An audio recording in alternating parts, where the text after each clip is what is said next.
all. So now I'm just like, We talked to Jason. We just talked Power Rangers. Nice. All Don't right. know anything about Power Rangers. You are good to go. All right. Welcome to Terry and Gary's Low Expectations podcast. Today, unfortunately, we don't have Jason Font, but we have something even better. Hey. Leslie. Goatee. Yeah. She is an artist extraordinaire with a unique style and some amazing artwork that I do have hanging in my house. It's kind of weird for me sometimes seeing some of the art that's in my house, but oh, you have some good ones. Yeah, you have some really good ones. So, where'd Dave go? Dave disappeared. Yeah. Dave, I just ducked away for a sec to grab a drink. I'm grabbing a Mountain Dew. There he is. Oh, the lights. And Dave's going to join us today. He runs and owns Detroit Podcast, which he does a lot of shows, and so we're very happy for that, and we're very happy that. Well, I'm missing my nerd art conversations because there's no cons this year. Preaching to the choir. Right. Now, Leslie, where exactly are you from? I'm a little bit from all over. Like I'm an Army brat. I was born in Georgia, like lived overseas, Massachusetts, all stuff. So I'm just kind of from mid-Michigan, like grew up in Jackson, so I hate Jackson. And then now I'm in the Ferndale area, which I love. I love Ferndale. I love being close to Detroit. That's a fun little town. Mm-hmm. Yeah. And being an artist, there's a pretty big art scene over that way, correct? Or? Oh, most definitely. It's actually, I've been, you always think about like going to other states. Like Michigan's really wonderful and beautiful, but as an artist, you're like, oh, cool, I can just go live in California for a little bit. But there's such an amazing art scene in this area. Like within 30 miles of my apartment, I can hit up like at least 12 good art shows a year that are lucrative, and I do make my money primarily from doing live shows. Like I like, Comic Cons, art shows, craft shows, stuff of that nature. Right. Now, what got you into art, and what type of art do you prefer? And I see the sheets behind you, Dave said, they're the same sheets. Yes. Totally had them. Those were on my childhood bed. I mean, not those particular ones. Let's not be creepy about this, but I had. I mean, I did find them at a yard sale, so who knows? They could have been. It's possible. I still have my Bambi sheets, so. Oh, that's perfect. Yeah, I still have my brother. I stole some Batman old sheets from my brother, and they were always my college tested dude sheet. Like if he's nice. I'd be like, nah, bye. Bye. Peace out. That was the same thing when Gary came in. He's like, Bambi, I love Bambi. We're gonna be great friends. Right. He would have made fun of me. I would have kicked him out. Been like, get out of here. Like your Christmas tree. Right. Oh, you had to bring that up, didn't you? Gary on the tree. Yesterday, and I still have my Christmas tree up. You know what? In this weird pandemic time, I'm not faulting anybody. We've noticed some neighbors putting up Christmas lights just because they're just like, okay, whatever. Dude, time has no meaning anymore. Let's just be real. Like quarantine, just I don't know. It's Blur's Day, the 87th of April, Mayuary. Yeah. See, now if I had a bar like Dave over there, it kind of looks Christmassy. Yeah. Hey, this is just as soon as I heard alcohol kills the coronavirus, I'm all in. I just made Before that, it was just iced tea, regular. Right. Iced tea. It was all just cans of soda, that kind of stuff. It was bottled. It was all bottled water, just different. And then if we're doing a show where we don't want to show alcohol, what do you do, Dave, with the background? Oh, like I said, there's. I'm sorry. There's not really a show that doesn't want to see my bar, but no. Dude, like I said, I'll go with my Max Headroom look. I get let's be real, and it's me. So I've got a variety of Star Wars ones. Got to have a little Bruce Leroy every now and then. So it's Yeah. Very nice. Now once we're let's face it, I'll never be able to do that. I'll never be able to find out the technology to do that, even though you said it's pretty easy. Your background's going to be your background. Yeah, my background's my background. So now, obviously, Gary, you know Leslie for a while. Yeah, we've met a few years ago, and she's come to our show, and I don't think it's a great little show. I love it. Oh well, Yeah, great little show. I love it. Thank you so much. Now, what got you into art, Leslie? I want to see your art. You got to show Terry some of your art and tell me where it comes from. What made you decide to start drawing what you draw? Well, I started out like doing, basically I've, going back with Terry's question, it seems like the cliche thing to say, but I've drawn like since I could hold a crayon. Like I never really thought about it as a career until, I was that kid in high school watching anime and Sailor Moon, because I'm that age appropriate. That original Sailor Moon was on, and I would get up before high school to watch it. And that was one of my first instances of, there's several episodes that show like specifically women like making careers as illustrators and animators and artists and like craftspeople. So that was when it was kind of just like, oh wait, this can be a job. And then, I wouldn't say, I'm never going to say I wasted the year, because, no education is like wasted ever. But I spent too much money going to Michigan State, realizing that I didn't want to just have a Bachelor of Fine Arts. I wanted something more specific, because, I do appreciate commercial art. So my father used to work for General Motors. They knew a technical illustrator that went to this great school in Canada, and that kind of I went from there. And I was at a Comic-Con, Motor City Comic-Con, when I was like 18 years old, getting ready to apply for this school, and two wonderful illustrators. I knew him at the time as Steve Murray, but you guys know him as Chip Zdarsky of Sex Criminals fame, and he's written a bunch of stuff, and he's the Applebee's troller guy. Him and his very good friend Kagan McLeod, who's done Infinite Kung Fu and a lot of other beautiful illustrations. They were both there, and they both graduated from Sheridan. And so I was like, okay, I don't want to be an animator anymore. I want to be one of these dudes. And, I went to visit the school, and then it kind of was from there. But just, it really all started, absurdly enough, with Sailor Moon.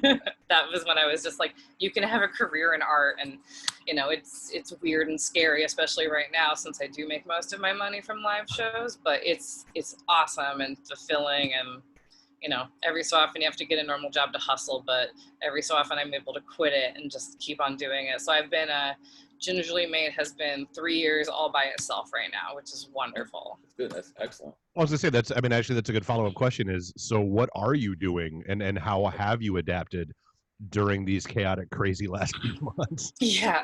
It's very, like, a lot of, there was a big push, like I did it, a lot of other artists did it, where I started to do like virtual craft fairs, basically, where I would just have a bunch of my, I'm selling off like original art. Like I have a big stack here of, these are, I do a lot of, I started off doing like nerdy stuff like this. I don't know if you can see, this is my weird joke that I made that only a few people get. Nice. Nice.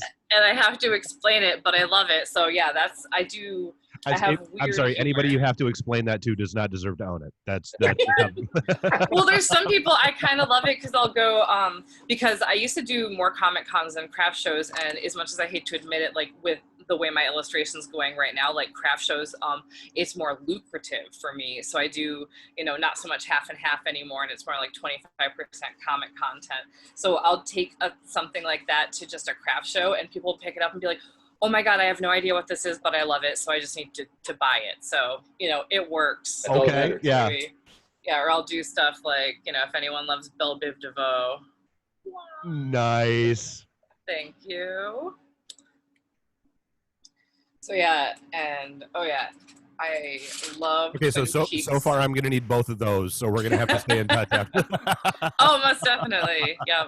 So I love Twin Peaks. So I do like more traditional. I started off doing more traditional stuff like this, or where is my? These are originals that I'm showing, and then this is an example of, I have an original of this, and then most of my work are 8.5 by 11 prints. Prints, yeah. So also in addition to Twin Peaks. Which is funny, because I just discovered, and of course I discovered this at like 12:30 in the morning the other day, that Hulu has added every season and the movies of the X-Files. Yep. So no, what a great, and of course you wanted to, because then at 12:30 in the morning, I'm like, well, I have to watch at least an episode or two. And then that goes into 5. And I mean, even though I've seen them all, God knows how many times, but sure, it's sort of like when, like, I mean, maybe a stereotypical like middle-aged guy thing. You're scrolling through the channels and The Godfather's on. Yeah, I'm gonna have to watch that. That's it's X-Files, yeah. For me, that movie is The Shawshank Redemption. I own it in several formats, but if it's on TV, same. I have the box sets of every season of the X-Files and the movies and that kind of stuff. But it's on, sure, I'll go ahead and watch it. Why not? Yeah. Oh yeah. What about you, Terry? What's your stop and watch movie? Oh, well, I usually hit up HLN, Forensic Files. Huh? Big nerd for that. I've seen them like so many times. But as far as a movie, oh gosh. Back to the Future, definitely. Back to the Future. That's a good one. Yeah. So, but yeah. So have you seen like, and I love figuring out the difference between the people that are sharing it because they know it's funny and the people that are sharing it because they think they're actually helping. The old like sepia tone photo of Marty McFly's parents from the school dance. Oh yeah. Yeah, and there's the whole, hey, we found this like in an abandoned camera, yada yada. We found this print. Would love to get it back to the original people, the owners. Does anybody know who this is?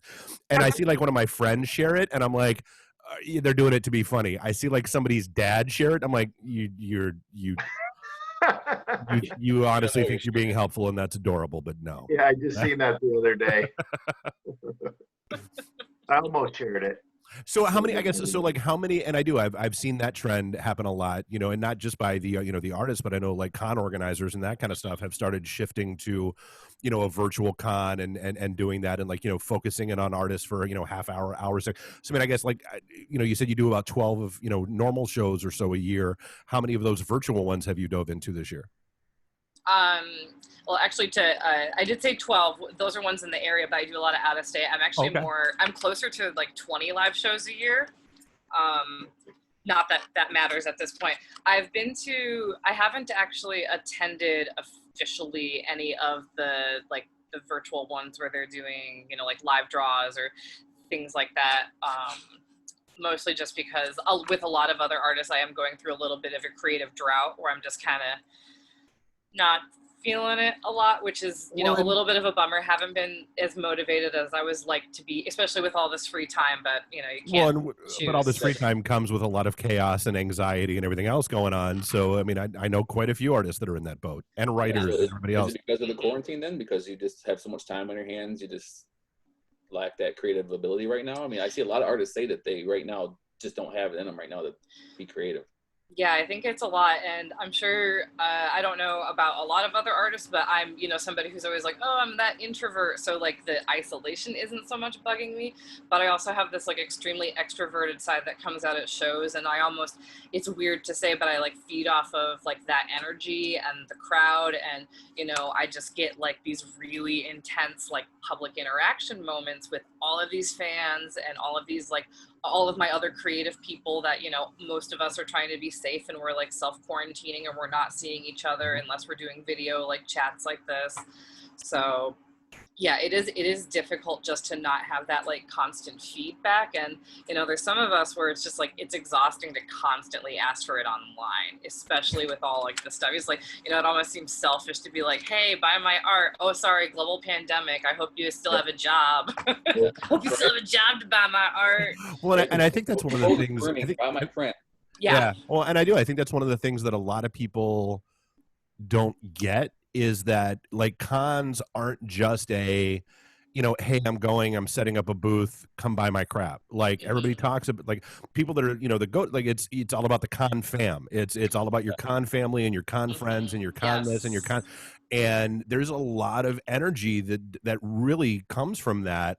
And I think that's I think that's one of the contributing factors to a lot of people being kind of in a slump right now is that you're not, artists tend to put a lot of themselves into their work. And when you're not getting that refilled from that energy and those interactions and that kind of stuff, eventually you run dry. That's how that goes. Yes, that's a beautiful way to put it. That's exactly it, for so many people. And there's only so many times without getting that recharge that I can be like, hey, here's the same like 100 pieces of original art that you guys still haven't bought. I'm just gonna, but maybe you want them now. How about Maybe this it's one? different. How about now? How about Yeah, now? how about now? Now? How about now? So, without any new work, it's also just like, it's hard to constantly keep, that like online content, because people do, as much as I hate to say it, like Instagram is a really great promoter for artists right now. Like even with the algorithm changing constantly and Right. like trying to like keep us from getting likes, but that's how most of my people like and fans and like new people will find me. And so when I'm able to do like live shows where I can just be like, hey, do you want these? Like when I do get I was talking to Gary before you started. I paint ceramics. Unfortunately, I don't have any examples with me, but those are like another cool example of like original art that's not just a piece of paper for somebody Right. to hang in their house. So, I have been successful on Instagram doing stuff like that, but even there's just burnout sometimes.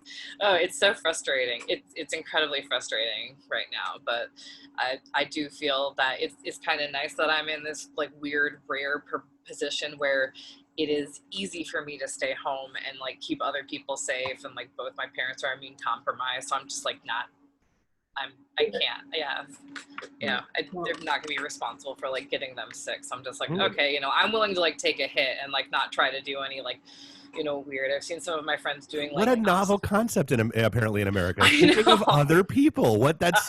I feel like that's so un-American these days. Well, I did go to school in Canada, which my parents said made me There very you go, liberal. Yeah, there you go.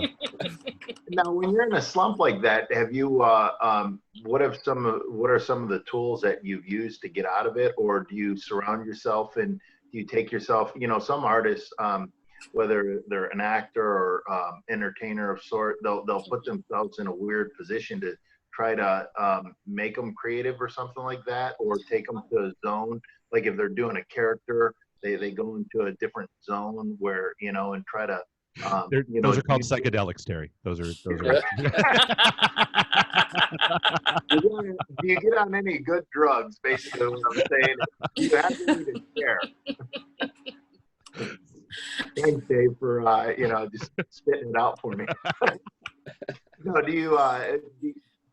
Well, yeah, there you go. Yeah. No, I mean, I get what you're saying. I mean, like, there's nothing. I don't think there's anything wrong with it. No, I mean, people do. They change up their routine. Hey, I'm gonna try painting at night instead of in the morning. I'm gonna do this instead of that. I'm gonna just try to shake things up a little bit and see if that gives me a jolt.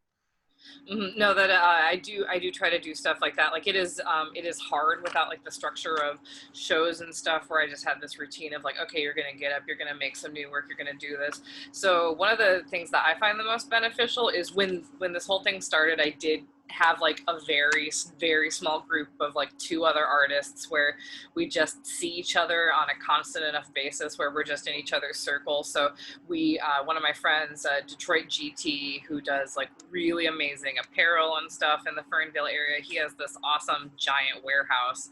And when the weather's nice, we just like open the doors and he has like giant work tables. So I like group work days. I think like being together, not working on the same thing every so often, like, hey, just like getting that opinion. It almost reminds me of like being back in college and just getting that like really good, like constant feedback. So, yeah, we try to do those at least like once or twice a month to then I can at least do something like, I am getting down on myself for not being very productive, but I've also designed and printed like 3 new stickers and done a new colorway of enamel pin and prints and stuff like that. So I'm not being like completely, I'm not being completely unproductive, but it's just not my normal level. So it's really just, I'm trying to challenge myself and just, everyone's your own biggest critic. Nice. Kyle from down in Toledo just chimed in and he's like, yeah, Dave is the Confam's weird uncle who's cooler than the others, but also kind of a curmudgeon sometimes, which I can't argue. That's spot on. Mm-hmm. So Leslie, I want to know, when did you start drawing almost half nude men? Yes. The Pinup Series, I would say I have the first one I ever did. I have the print of him. Where is he? This is my That's my first man, Pizza Dave. Yeah. And then this is a friend of mine in Chicago where it all just started. I was doodling one night because I also have a series of where is it? I have a series of like mermen. This is a sticker.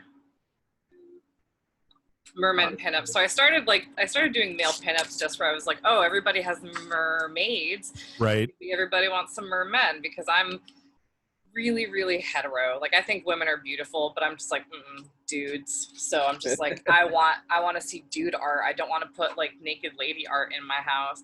So I started with Pizza Dave and I was just doodling him, and then I idly was like, hey, Dave in Chicago, can I use your likeness? Because all I ever talked about is pizza. And so I was able to use his likeness to be more inspired. He's like the classic nerdy, hairy, bearded, long-haired dude that you see at cons everywhere. Like he gets called a different name every day of the week. And then it just started from there. I took it to a convention where I usually just have like little, I used to do small original art of like little animals and things like that, very child friendly, and then I've diverted. So I took Dave to a convention once. He sold out within an hour. And while I was there, I started drawing like my next two dudes. So it kind of started from there. People really appreciated like how real he looked and how like body positive it was for men, and how like a lot of people tried to say I was objectifying men, which I didn't appreciate because they're not objectified. These are fully consenting adults. Right. Well, you go to a con and you're going to see boobs everywhere, basically. Right. But that's the first booth I've ever seen man buns, I guess, at, or whatever you want to call them. The man buns. I like man buns. Man buns. Oh, so, yeah, man buns like that. And my wife's a big fan of nice. So. That one looks like Harry a little bit. Hey, for the record, I'm not going to confirm nor deny that I've posed for her. So. I think there's a little Rocky Horror in Terry. I think there might be. Anyway. Oh yeah. He's definitely. If I get any people asking for guys, they're always like, "Oh my God, bigger and beefier." So I might just have to look up some old wrestling photos for some inspiration. Just a thought. Yeah, right there, Terry. This is a big one for the Michigan people, which is insane. Yeah. It's funny when I take this out of town and then have to explain to people what juggalos are. And Fago. And Fago. Right. Yeah. And then people try to tell me that the juggalos are bad people, and then I won't have it. I'm all about family. Yeah. I just don't. I mean, I don't like their music. I think they're very cool, compassionate dudes, and all of the juggalos I've ever met are the nicest people in the world. And they locked themselves down and canceled the gathering, and they were one of the most responsible groups in this country before anybody else even started thinking about that nonsense. Yes. I mean, you got to give them cred. Mm-hmm. Well, they both I don't know about Shaggy Tuda, but Violent J's got a kid, man. Yep. And he's cool. I was actually just looking up photos of him as a furry because his daughter is a furry and he wanted to be able to share those cons with her. So he's got a Juggalo Wolf persona. Yep. It's amazing. Nice. So yeah, this is another I'm so terrible at names, but one of my friends in Detroit knows the promoter of ICP, and he ran into me at a con. And he saw that, and he was just like, "Oh my God, I need to give you a hug." And he's this big, friendly dude, and he whispered in my ear. He's like, "I don't like to tell a lot of people, but I'm gay because people don't think it's cool." And I'm like, "Oh my God!" So he was just so excited that there was this positive male, sexualized, not sexualized, however you want to look at it, Juggalo reference. Yeah. Right. And that's I love those. I get more positive interactions than I get negative, which is wonderful. And I just think that men need to be confident in their bodies, and there's all this talk about men being macho and not worrying about it, and when you don't realize that a lot of those people are negged just as badly, and they're shamed for being overweight or not having the V-man muscle body or dad bod. I love dad bod, but at the same time I'm I prefer to think of it as father figure.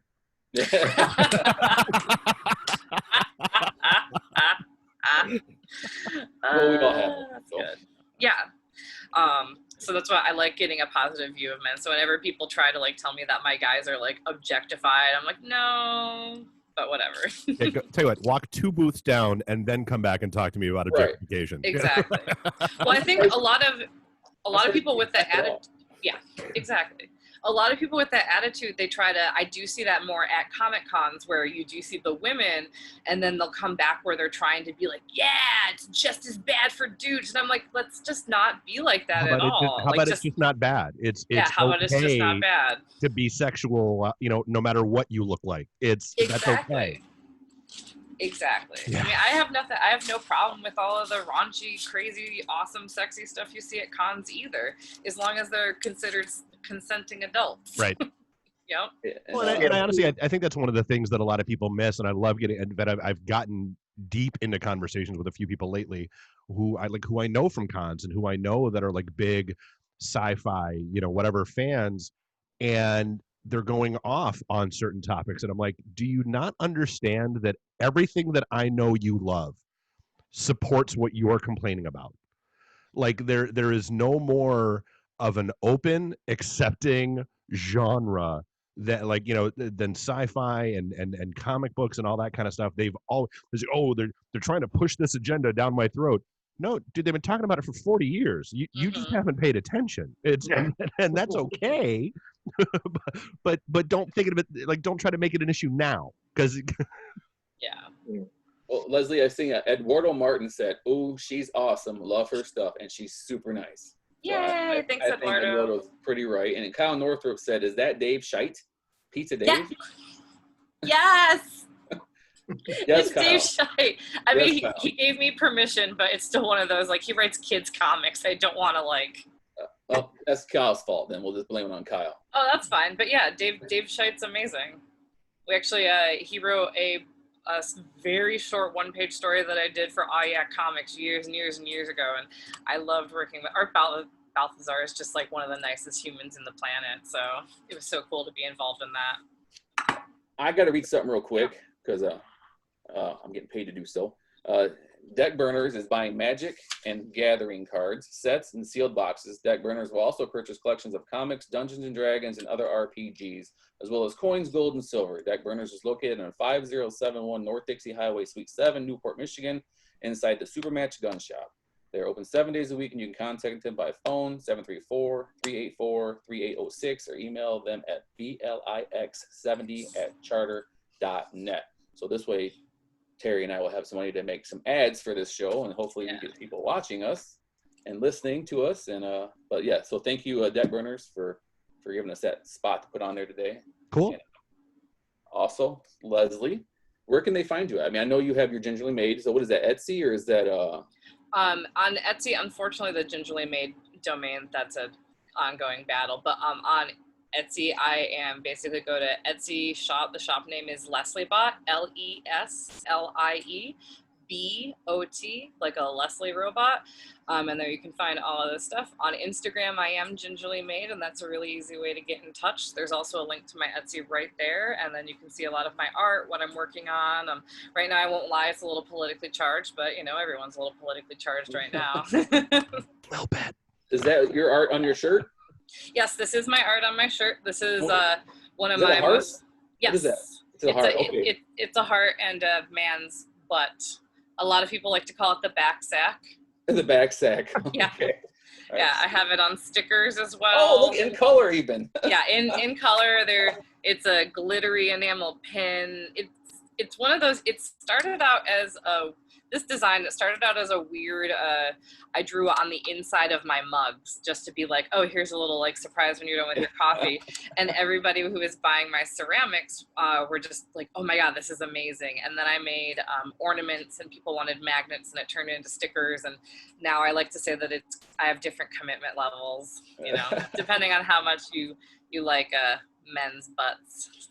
Now, did they know that was going to be at the bottom of their mug, or was that a little surprise for you? Some people I didn't do it on any of my commission mugs without people expecting it, because that would just be a little shocking. Unless if they were full on, if they were like, hey, here, draw my husband naked, then I figured they wouldn't mind. But if it was like here's a merman mug, I wasn't gonna put a butt in there. But it was mostly since I do I'll build up a small collection of my handmade ceramics, and I will take them to like live shows or sell them at I'm in a small store in the Rust Belt. Outer Spaceways Apparel, and I believe they are open normal hours just on Saturday and Sunday right now. All That's distancing practices, all distancing practices are taken, and you have to wear a mask, but you can find me there if you want to go shop in person, some of my ceramics. So yeah, I do a lot of naked male ceramics where it would already have like a nude man on it. So it was a little bit of a surprise, but I don't think it was a shock to anybody. It would be a shock to be drinking your coffee or your pop or whatever out of that mug. I mean, it's not like she's selling them full of coffee, Gary. Like, I mean, like you can see it. Yeah. I would You know, I spend mean, it as a like when you're in the store, it doesn't come with a free cup of coffee. Like it's. Yeah. I guess you're gonna look inside their mug before they drink it. Some people do, like, if you're, I mean, I don't know about commercial mugs. Yeah, I don't know how about like commercial mugs, but I think when I'm buying a handmade mug, like people will like study it and make it feel good. Yeah. Oh yeah. So yeah, people know what's inside before they're buying it. It normally, like, sometimes it'll take a minute and then you see like, that's always fun. I didn't think it was that. Just like this shirt, like initially how you were like, oh, it's a heart. I'll do craft shows where I'll hang this up outside my booth, and like flocks of old women in the like 10 a.m. at this like outdoor craft show will be like, oh, look, you should get that design. It's a heart. And then they get closer and then like, wait a minute. Then they get closer and then they're like, ooh, and then they just walk away. So funny. What does something like that typically sell for? What are your like your commission rates and prints and stuff, like most of the stuff that you'll see on Etsy, like stickers start around $3. I have enamel pins that are anywhere from 12 to 16. T-shirts are 20. I try to keep it fairly reasonable, and all these are printed by myself. I use a Detroit GT in Ferndale, also lets me use a studio, so I can change colors, do sizing, stuff like that.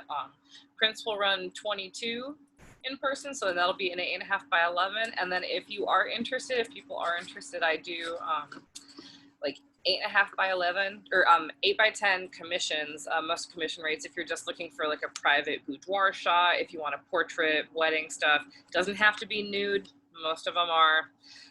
Those start around $140 for one person, and then you get full color, whatever food you want, or sometimes I've had people just have me draw like Batman really nicely for a nice watercolor painting. I'm thinking about booking Terry a spot so he can get a picture. Oh yeah. Of the yard. Yeah.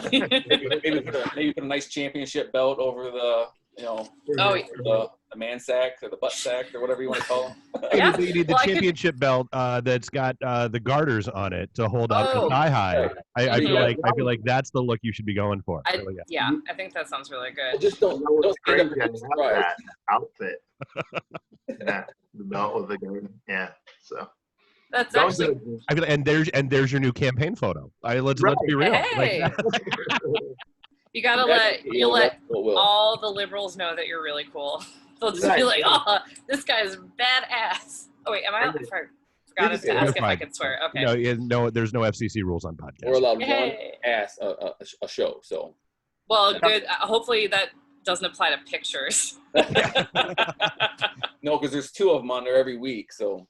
Right. But actually, it's funny that you mentioned like the belt covering the bits, Gary, because I drew Big Vin Dustin, who hangs out with the Astronomicon guys, because I was at my show at your show, because the very first Monroe Comic Con I did, it was right across from them, so I was just like, oh, this guy needs to be drawn, and I just like quietly sat there and drew him all day and just like dropped it in front of him at the end of the con. He has the big mohawk kind of hair. Oh yeah, it was neon green at the time, and he was just walking around. He's a giant mountain of a man. He's a great dude. Yeah. Yeah, Terry, what's your favorite food? Pizza. I don't know why I have a craving for pizza. I'm a bit of an artist myself. For Impact Wrestling back in 2008, we were asked to draw something, and it would be put on trading cards. And I want you to judge my art. Okay. Yeah. Awesome. And Dave, please chime in, and you can be honest. See, can you see that? Too close. Back up. There you go. I got the sun. It's a family. They're out, on the day, going boating and a little bit of grass. Hey, I never tell anybody their art is bad, because it's better than anything I can do. You know what? Yeah. Best thing on that card was the TNA logo. Right. Oh. Hey, Gary, that's pretty mean. No, but I mean, your stuff was really good too. But Gary's always mean, you know. You're talking, yeah. So he's always mean to me. Aw. Aw.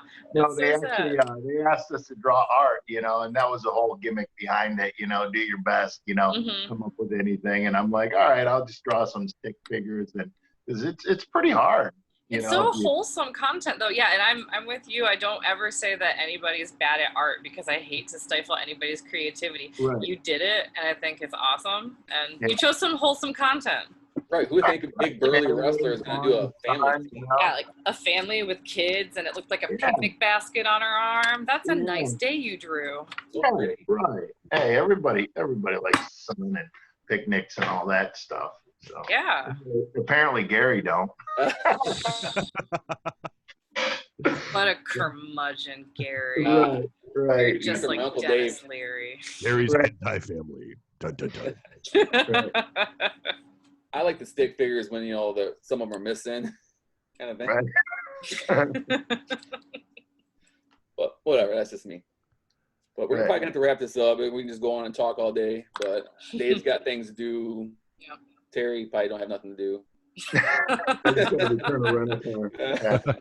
But I did see your Power Rangers commission you did. Yes, that was awesome. It's the first Power Rangers thing that I've ever gotten to draw. It was somebody's wife wanted to get a birthday surprise for her husband, and she gave me this long list of stuff he liked, and I drew, you know, normally when you get a commission from me, you can just tell me whatever you want to draw, and then you get to choose from like 2 thumbnails, and she wanted to choose the Power Rangers one, and I was so excited because like, and of all the Rangers, like the Green Ranger with the flu, and I was just like, yep, I was very excited to draw that. And just loved that he's topless, but you got to leave the gloves on because that's an important Power Ranger thing. Yeah, leave the gloves on. You got to leave the gloves on. But all right, we're gonna wrap it up. Thanks, Dave, for joining us and having us filling in for Jason. And you're not a Power Ranger, but you're our Power Ranger. No, I'm nowhere near that cool. He wore red. You're a red. I know. Yeah. Who knew? I Perfect outfit. So make sure you guys check out Big Daddy's Boatyard. Got a couple of docks available, right? Some wells available up there, Terry? Yeah, we have a couple left, yeah. Nice. So So get in down there. here in Michigan. Summer's winding down, so you guys need to get those boats in. Burnout Pop Fest, not looking good. Gotta admit. You know, probably have an announcement here pretty soon. I can't not listen to the government saying, hey, no more than 10 people inside, and then still make you guys wear masks. You know, I'm not gonna listen to half the rules and not all the rules, and it's just not safe. So which makes you a better person than some people that are still trying to make shit happen. I just want to slap. It's not safe. You know, it's like you said, it's a con family, so Yeah. I don't want my family to be in danger, so I don't want you guys to be in danger. But yeah, we'll have an announcement here pretty soon just to let everybody know where we're at. And As an artist, I appreciate the consideration, but yeah, nobody's like shows are just going to be lower attended, so why risk it? Yeah, well, it's not going to be it's not going to be a safe show, and it's not going to be a successful show. I mean, it's just, you know, letting 10 people at a time, and even that we can't do that because we have 200 vendors. So yeah. And then what? Well, and I mean, and that's the other thing. You know, I think we've talked about this before. You know, it's not even just the vendors and the attendees. It's, you know, how long is it going to be before, you know, these celebs that are usually a draw to these cons are going to be comfortable, you know, throwing their arm around somebody for a selfie, you know, for $200 or whatever the hell they're selling them for these days. You know, it's going to be a weird world in the Comic-Con space, but candidly, like, I'm not going to lie, I'd be I'm okay if it starts getting away from the pop culture fests that they've become, and they become more Comic-Con-ish, and it is more about, you know, the artists and that kind of stuff. So, I mean, like I said, it'll be interesting to see how things shake out over the course of the next year. Even with that, I mean, a lot of our artists, like Ken Lashley, was going to come from Canada, and they can't come here now anyway. Right. You know, or one of our guests from England, he can't fly here. So it's a tough situation. You want to do what's safe and what's best for everybody. They'll go on. There'll be more. So, but I want to thank you for coming on. I had to end that on a real good, you know, positive note. You know. So let's do that shirt again. Oh, yeah. Yeah, that's how I feel about this year. Yeah, basically. This year is the back sack, and not in a good way. Right. Backsack 2020. Back sack 2020. No, thank you for having me. It was a pleasure, and we'll hope to see you in person again soon. Yes, So, definitely. Thank you so much. Really good to meet you two gentlemen. Thank you. Pleasure. and, Keep drawing. Those mermen.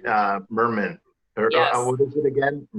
Mermen, right? Mermen. Some people like to say like mer dudes are fine, but some people will say like guy mermaids, which cracks me up. Right. Yeah. I mean, I feel like that's a whole different category. I feel like guy mermaids. Yeah. Oh, yeah. It would be cross-dressing, might be I trans, haven't done. might be. That is one thing I haven't explored. Like I do try to have a lot of visibility in my work, so I do have trans models, all that stuff, drag models, but I haven't explored that in the mermaid community, mer people community. So maybe I will. Maybe that'll be my new spark of inspiration to get drawing again. Yeah. Yeah, I actually watched something about that. Like guys and girls, they'll get the outfits and they'll go rent a pool and they do that stuff. It was very interesting, and they're like, this is just like a hobby and stuff like that. And I'm like, this is really cool because their outfits are crazy, great. And then they go and swim and stuff. And I thought about that, having a marina, doing like a kids thing, where you're like, wow, mermaids, men and women, mermen and mermaids. And then drop them off in a boat, have them come up, and these kids would actually think they're real. Yeah, I thought about doing that down the road. I think they were out in California, but they're very passionate about it. And actually, there are people here in Michigan that do that. That I actually know two. I know two of the people that are really heavily into that. Yeah. As a kid, if I went to something like that, it would have blown my mind. So, but have it like for the community and stuff. So I think it's a great idea. I've done commissions for Michigan mermaids. Like nobody who does it professionally, but people who just like, they want to do it in their own backyards. They have their own tails, and I've drawn them in their custom tails. Because you're right, the outfits are amazing. Oh, they are. So, all right, anyway. We got one person here that wants to say, I need that shirt. So why don't you tell people where and if they can get that shirt? Okay, unfortunately, the black is out of stock right now, and I'm having problems with supply lines like a lot of people. I do have this in a dusty mauve color, and you can find this on my Etsy shop. So once again, that's etsy.com/shop/LeslieBot, LESLIEBOT. Or you could always just get me on Instagram, Gingerly Made, and we could work it out from there. Just DM me. Awesome. All right. Yep. Thanks, everybody. We will have the next Terry and Gary's Low Expectations show hopefully next week. Do we have the guest next week, Terry, lined up? Yes, Eric Young. Eric Young, WWE next, Impact. So some little wrestling news next week. And you can see us on YouTube, iHeartRadio, iTunes, and now Spotify. So check us out, Terry and Gary's Low Expectations Podcast. Thanks for coming, and we will see you guys soon. Excellent. Thanks. Thank you.